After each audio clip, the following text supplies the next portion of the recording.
Assalamualaikum warahmatullahi wabarakatuh. Salam sejahtera buat kita semua.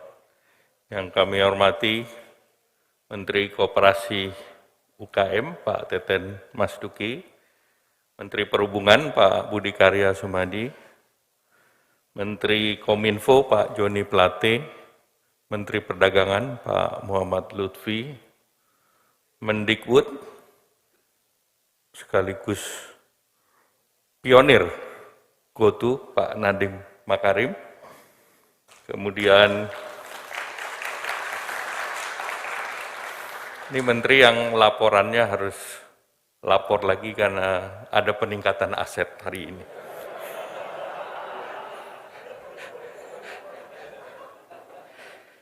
Kemudian Ketua OJK Pak Wimbo Santoso yang kami hormati, Pak Inarno Jayadi, Direktur Utama Bursa Efek, mesti diselamatin juga karena menjadi Komisaris Eksekutif OJK.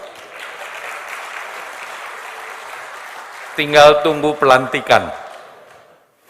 Yang kami hormati, Pak Garibaldi Thohir, selaku Komisaris Utama GoTo, Pak Andre, co-founder Gojek Tokopedia. Tadi Pak Boy mengatakan yang boleh ke panggung pakai sendal itu kalau sudah jadi dekakord. Pakai sepatu kets. Yang lain nggak boleh.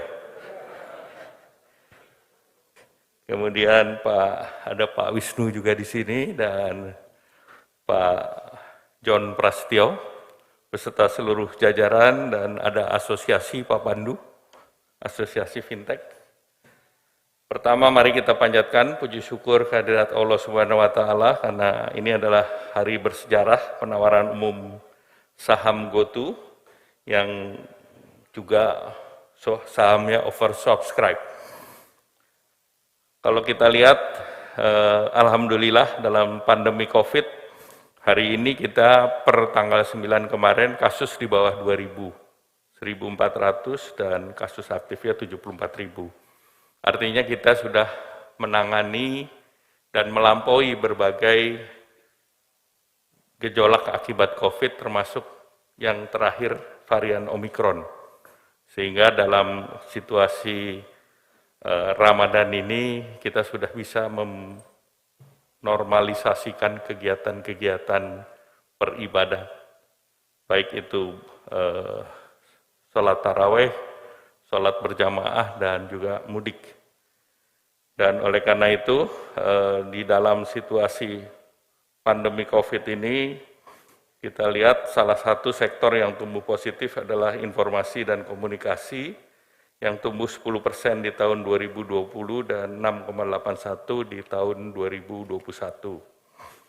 Dan ekonomi digital di Indonesia ini tertinggi di Asia Tenggara. Di tahun 2021 sekitar 70 miliar dan diperkirakan di tahun 2025 146 miliar. Nah ini diperkirakan kita juga terus mengalami peningkatan dan diharapkan jumlah startup juga terus meningkat dan hari ini tadi sudah disampaikan bahwa GoTo akan go public dengan market cap sekitar 400 triliun dan ini langsung melonjak mungkin di antara kapitalisasi nomor 4 se-Indonesia. Dan yang menarik pada saat peluncuran saham, ada saham gotong royong yang dibagi sebesar 310 miliar.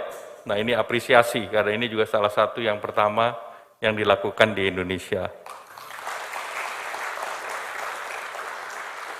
Untuk yang pertama ini tadi kita bahas, pemenangnya adalah usaha kecil dan menengah, UMKM.